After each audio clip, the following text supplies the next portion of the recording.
Hello बच्चों, स्वागत है आप सभी का आपके अपने YouTube चैनल ज्ञान फ्लो में। आज हम पढ़ेंगे क्लास 9 का प्रश्नावली 1.4। प्रश्नावली को पढ़ने से पहले हम कुछ इसके इंट्रोडक्शन के बारे में जानेंगे। जैसे मान लीजिए कि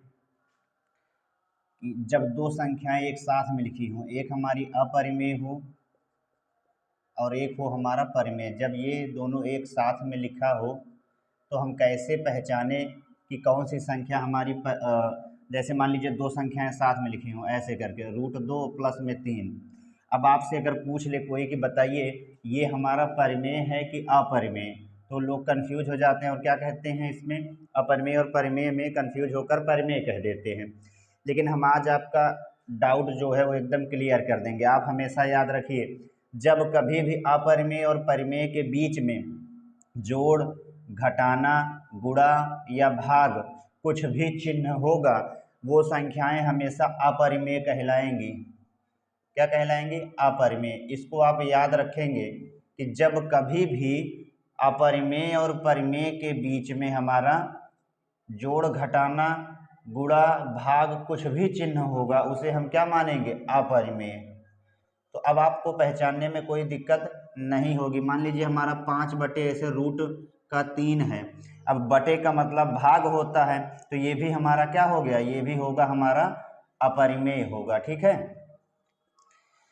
अपरिमेय और परिमेय, परिमेय अपरिमेय के बीच में जोड़, घटाना, गुणा और भाग, इनके बीच में अगर ये चिन्ह होंगे तो वो संख्या हमेशा अपरिमेय कहलाएगी।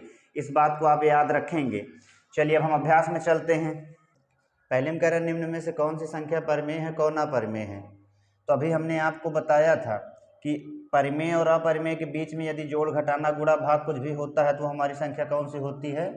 अपरिमेय होती है। तो पहला हमारा क्या है? अपरिमेय है। दूसरा देखिए, थोड़ा इसको हम सॉल्व कर लेंगे। ब्रैकेट हटाते हैं तो 3 + √23 और यहाँ माइनस में √23, तो √23 से √23 कट गया, बचा हमारा 3 और 3 हमारा क्या है?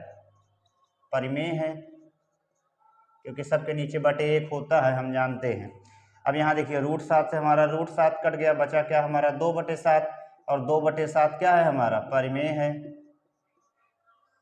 ठीक, अब 1/√2 अभी हमने बताया था कि परिमेय और अपरिमेय अगर इनके बीच में भाग है, अब बटे में का मतलब भाग होता है, अब परिमेय और अपरिमेय के बीच में भाग का चिन्ह होगा तो वो भी हमारा क्या माना जाता है? अपरिमेय। अब यहाँ देखिए दो परिमेय है लेकिन पाई अपरिमेय है, इनके बीच में कोई चिन्ह नहीं है यानी गुणा है, तो ये हमारा क्या है? तो ये भी है हमारा अपरिमेय। ठीक है, परिमेय अपरिमेय के बीच में माइनस था, हमने आपको शुरुआत में सब बता दिया है, तो ये हमारा अपरिमेय है। इसको हमने थोड़ा सॉल्व करा तो √23 से √23 कट गया, बचा 3 और सबके नीचे बटे 1 होता है, तो ये हमारा परिमेय है। √7 से √7 कट गया, 2/7। अब 2/7 p/q के रूप में है, क्यों? 0 भी नहीं है, तो ये हमारा परिमेय है। 1/√2 भाग में है, ये हमारा, अब परिमेय अपरिमेय भाग में दिया गया तो ये हमारा अपरिमेय है। 2π क्या है हमारा? अपरिमेय है। ठीक है, दूसरे में कह रहा है निम्न में प्रत्येक व्यंजक को सरल करो। तो यहाँ 4 ऑप्शन दिए हैं, चारों को हमने लिख लिया है। देखिए बारी बारी से इनको सरल कर लेते हैं हम। अब देखिए यहाँ बीच में कोई चिन्ह नहीं है तो गुणा है। अब गुणा को हम कैसे सॉल्व करते हैं? तो इस पहले का गुणा हम पूरे में करेंगे यानी दोनों संख्याओं में। ठीक है, इस दूसरे का गुणा भी हमारा दोनों संख्याओं में गुणा होगा। तो देखिए पहले का गुणा दोनों में, फिर दूसरे का गुणा दोनों में। तो सबसे पहले शुरू करते हैं 3 से। 3 का गुणा 2 में तो 6 हो गया, फिर प्लस यहाँ प्लस प्लस प्लस 3 का गुणा √2 में तो 3√2। फिर यहाँ देखिए अब पहले का गुणा हमने दोनों में कर लिया, तो इस दूसरे का गुणा दोनों में करते हैं तो प्लस और प्लस प्लस होता है, 2 × √3 2√3 हो गया, प्लस √3 का गुणा √2 में करेंगे तो हमारा क्या आएगा? रूट ऐसे लगा रहेगा और 3 दूना हो जाएगा हमारा 6। क्या हो जाएगा हमारा? 6। अब देखिए यहाँ 6 हमारा अकेले है, ये 3√2 है, 2√3 है, √6 है, यानी रूट की संख्याएं जो हैं वो अलग अलग हैं, तो ये हमारा न, ये हमारा जुड़ेगा नहीं, तो यही हमारा क्या हो जाएगा? आंसर। क्या हो जाएगा? आंसर। पहले का गुणा हमने दोनों में करा, दूसरे का भी गुणा ऐसे दोनों में कर लेंगे। ठीक है, तो हमारा आ जाएगा आंसर। चलिए दूसरे में देखते हैं। तो ध्यान देंगे तो जब दूसरा हमारा देखिए कैसे बना, a plus B A minus B, A plus B A minus B के रूप का है, और a plus B A minus B का क्या होता है, तो एक हम जानते हैं कि एक ब्रैकेट में a प्लस बी हो और a माइनस बी हो तो उसका सूत्र होता है a square minus B square. ये इसी का रूप का है। a की जगह 3 है, b की जगह √3 है, a की जगह 3, b की जगह √3, तो a स्क्वायर a की जगह 3 है तो 3 का स्क्वायर हो गया, माइनस b स्क्वायर b की जगह √3 है तो √3 का स्क्वायर हो गया। 3 का स्क्वायर 9 होता है, √3 का स्क्वायर 3 ही होगा। क्यों? क्योंकि √3 का गुणा जब हम 2 बार करेंगे, अब जब संख्याएं सेम होती हैं तो रूट हट जाता है और वही बच जाता है, और 9 में 3 घटाए तो 6 आ गया हमारा आंसर। ठीक है, तीसरी देखिए, तो ये हमारा सूत्र बन रहा है a प्लस बी का होल स्क्वायर, और a प्लस बी का होल स्क्वायर होता है a स्क्वायर, a के जगह जब √5 है तो √5 का square plus B square, b की जगह √2 है तो √2 का स्क्वायर प्लस 2ab, तो 2 इंटू a के जगह √5 है और b के जगह √2 है तो हमने लिख दिया।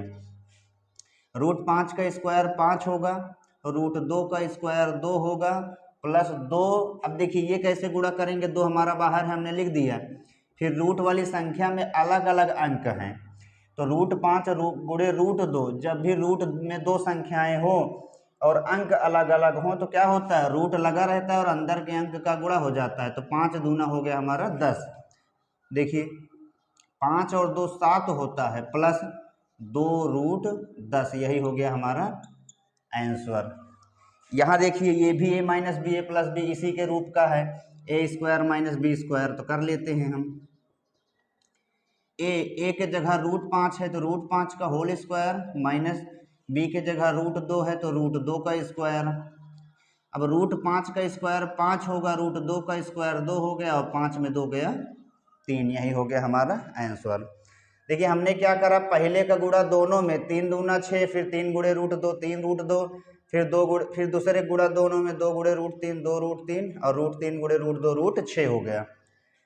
फिर यहाँ हमारा a plus B A minus B का बन रहा, अब यहाँ से कुछ जुड़ा नहीं तो हमने वही उतार दिया, यहाँ a plus B A minus B के रूप का है तो a square minus B square कर लिया, ये a प्लस बी का होल स्क्वायर के रूप का है तो हमने उसी प्रकार से इसको सॉल्व कर लिया।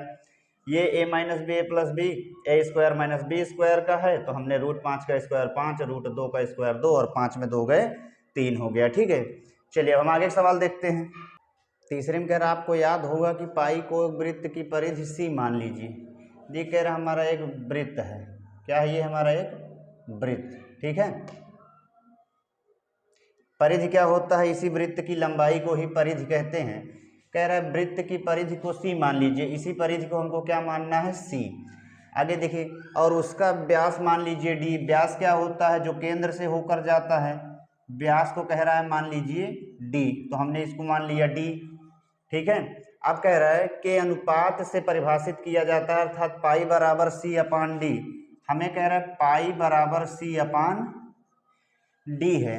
यह इस तथ्य का, कह रहा है यह जो सी अपान डी है इस तथ्य का अंतर्विरोध करता हुआ प्रतीत होता है। आप इसका निराकरण किस प्रकार करेंगे, तो देखिए ये जो सी है, सी हमारा क्या है, सी हमारी है वृत्त की परिधि, और डी क्या है हमारा, तो डी हमारा व्यास है। यहाँ पाई दिया गया, हम जानते हैं कि पाई का मान जो होता है वो क्या होता है, पाई हमारा एक अपरिमेय है और इसका मान 22/7 या तो 3.14 ऐसे डॉट डॉट करके दिया रहता है। तो पाई तो हमारा अपरिमेय है, लेकिन जो सी अपान डी है वो क्या है हमारा, वो परिमेय है। लेकिन ये जो सी है वृत्त की परिधि, सी क्या है, परिधि, कहा है ना कि यहाँ परिधि को सी मान लीजिए।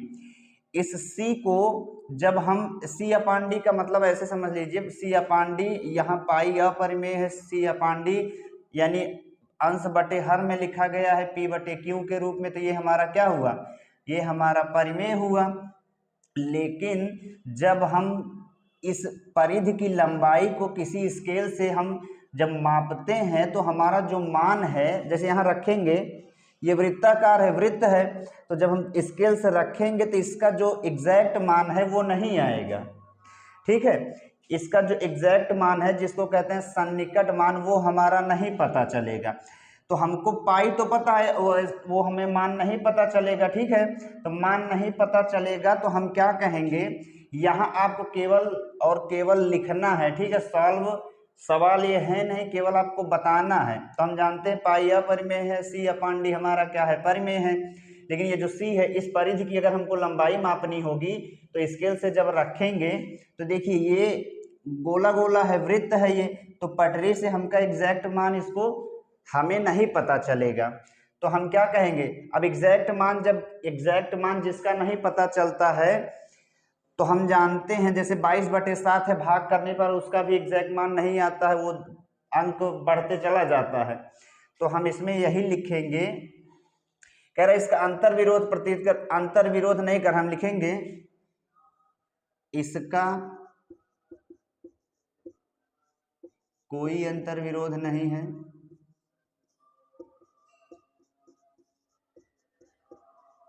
कोई अंतर विरोध नहीं है, क्योंकि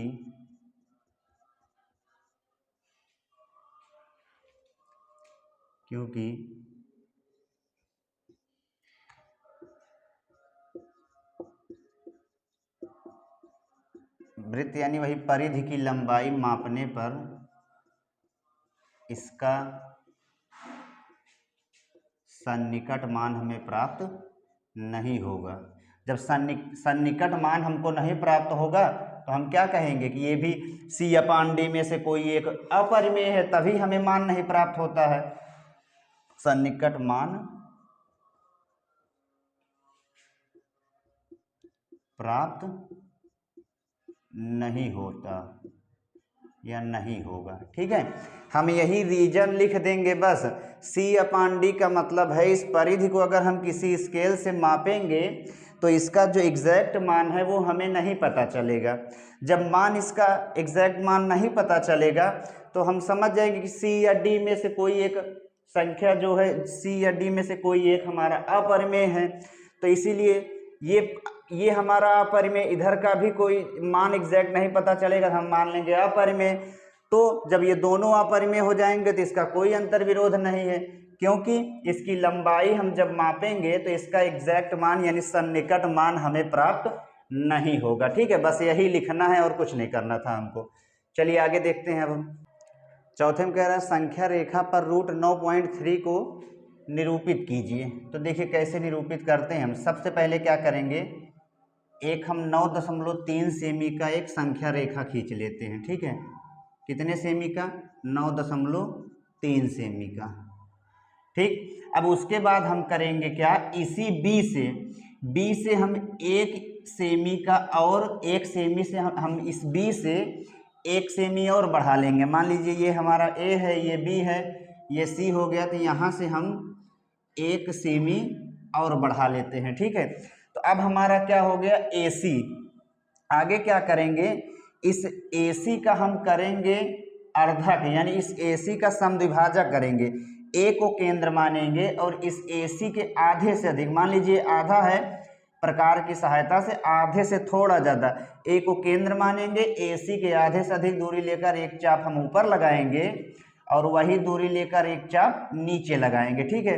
फिर हमको करना क्या है, यही दूरी जो लेकर हम चाप लगाए हैं घटाना बढ़ाना नहीं है, बिंदु C पर रखेंगे और एक बार चाप को ऊपर काट देंगे, फिर एक बार नीचे काट देंगे। अब ये दोनों जहां कटे हैं लाकर हम ऐसे मिला देंगे, ठीक है। मान लीजिए एक चाप यहाँ कटा है तो इसको नाम हमने दे दिया M, एक चाप यहाँ कटा है तो इसको हमने नाम दे दिया N, और ये जो AC को बीच में काटा है इसको नाम हमने दे दिया O, ठीक है। अब क्या करेंगे, हमें √9.3 को संख्या रेखा पर दर्शाना है, तो हम इसी AO, ये वाली AO, अब चूंकि ये समद्विभाजित हो चुका है यानी 2 भागों में बढ़ चुका है, तो ये यहाँ से यहाँ तक AO की दूरी लेकर एक हम खींचेंगे अर्धवृत्त, यहाँ से O पर प्रकार रखेंगे और यही AO का एक अर्धवृत्त खींचेंगे, ठीक है। ऐसे करके हमने एक अर्धवृत्त खींचा। अब अर्धवृत्त जब हमने यहाँ एक खींच दिया, उसके बाद क्या करेंगे, इस बिंदु B पर, ये जो हमारा B है, इस पर एक हम खींचेंगे लंब।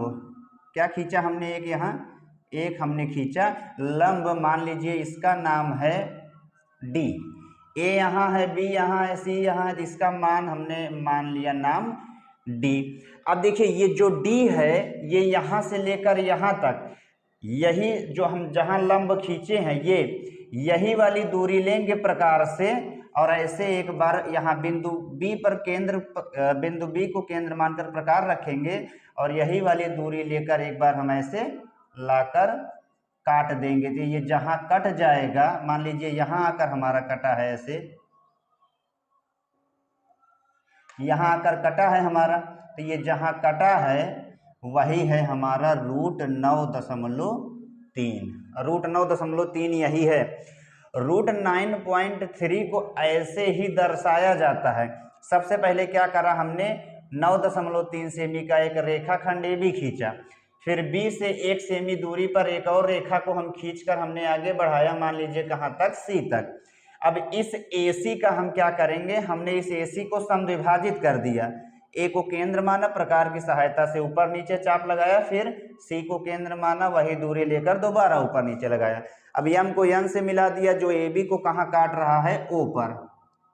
फिर हमने क्या किया, यही एओत का हम एओ त्रिज्या लेकर एक हमने अर्धवृत्त खींचा, ठीक है। फिर हम B पर एक लंब खींचे जिसका नाम है BD, और यही BD वाली दूरी ले जाकर रेखा पर हम मिला देंगे। यही रेखा जहाँ कटा है वो हमारा क्या है, √9.3 है। आप इसकी रचना करना हो तो कर सकते हैं। क्या लिखेंगे कि सबसे पहले हमने क्या किया, 9.3 सेमी का एक रेखाखंड AB खींचा, फिर B से 1 सेमी, B से हमने 1 सेमी और बढ़ाया, कहाँ तक, C तक, ठीक है। फिर क्या किए, इस AC का हमने समद्विभाजक करा, एक यमयन रेखा खींचा जो AC को कहाँ काट रहा है, O पर। फिर AO त्रिज्या का एक हमने अर्धवृत्त खींचा, ठीक है। फिर B पर हमने एक लंब BD खींचा और एक चाप लगाया जो संख्या रेखा को √9.3 पर निरूपित करता है, ठीक है। चलिए लास्ट सवाल देखते हैं अब हम। 5वें में कह रहे हैं, निम्न में हरों का परिमेयीकरण कीजिए। देखिए परिमेयीकरण का मतलब होता है ये जो हमारी रूट की संख्या है इनका ऊपर नीचे गुणा करना है, हर का ही करना है। लेकिन यहाँ जहाँ चिन्ह मिल जाएगा हमको, तो ध्यान देंगे जब इसका हम परिमेयीकरण करेंगे हर का, तो संख्या तो हमारी नहीं बदलेगी लेकिन चिन्ह हमारा बदल जाएगा। माइनस में है तो इसका परिमेयीकरण करेंगे तो ये हमारा क्या होगा, प्लस होगा। अब प्लस रहेगा तो उसका परिमेयीकरण करेंगे जब, तो वो हो जाएगा हमारा माइनस। देखिए यहाँ कुछ नहीं है तो इसका हम परिमेयीकरण कैसे करते हैं, तो √7 का ऊपर नीचे हम गुणा कर लेंगे, यही परिमेयीकरण होता है। √7 था, हमने ऊपर भी गुणा करा और नीचे भी गुणा करा, तो हमारा क्या आया, √7 = √7, अब बटे में √7 गुणे √7 तो 7 हो गया, क्योंकि रूट हट जाएगा, सेम संख्या है। ऐसे यहाँ दूसरे में देखते हैं, √7 माइनस √6 है, तो इसका जब परिमेयीकरण करेंगे तो हमारा क्या हो जाएगा, √7। अब यहाँ जो माइनस है ऊपर जाकर प्लस हो जाएगा, बाकी अंक नहीं बदलेंगे। अब जो √7 माइनस √6 पहले से ही है उसको लिखेंगे, और जो हमने परिमेयीकरण करा है उसको लिखेंगे, ठीक है। अब देखिए 1 में गुणा होकर तो वही आ जाएगा, √7 प्लस √6 बटे ये a minus B, a plus B बन रहा है, यानी a² √7 का स्क्वायर माइनस b² √6 का स्क्वायर हो गया, ठीक है। फिर देखिए √7 अब प्लस में √6 बटे √7 का स्क्वायर 7 होता है, √6 का स्क्वायर 6 होता है, तो हमारा क्या आ गया, √7 प्लस √6 बटे 1। एक की कोई वैल्यू नहीं होती तो हम लिख देंगे √7 प्लस √6, यही क्या हो गया हमारा आंसर, ठीक है। देखिए हमने करा क्या, √7 से ऊपर नीचे गुणा कर लिया, √7 = √7, √7 का 7 में 7 आ गया।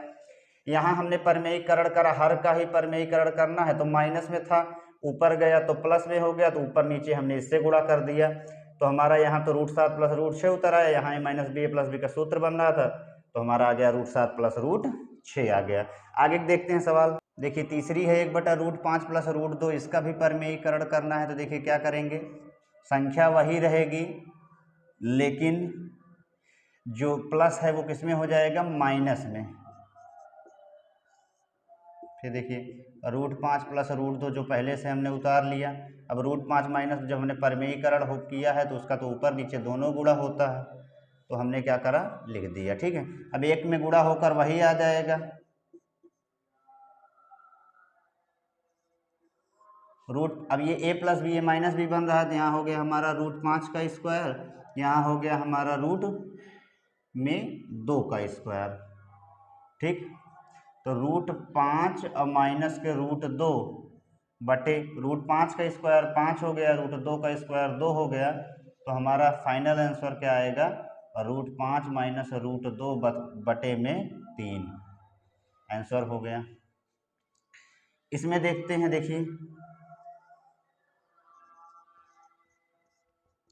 √7 माइनस 2 है तो इसका हम परिमेयीकरण करेंगे तो ऊपर हमारा क्या हो जाएगा, √7 प्लस में 2 बटे √7 माइनस 2 और √7 प्लस 2। फिर देखिए एक में गुणा होकर वही आ जाएगा, √7 प्लस 2 बटे √7 माइनस में, अब ये हमारा a माइनस बी बन रहा है तो a स्क्वायर माइनस का b स्क्वायर हो गया। फिर देखिए √7 प्लस 2 बटे हमारा क्या आया, √7 का स्क्वायर 7 हो गया, 2 का स्क्वायर 4 हो गया, तो हमारा आंसर आ गया √7 प्लस 2 बटे में 7 में 4 गए 3, यही हो गया हमारा आंसर।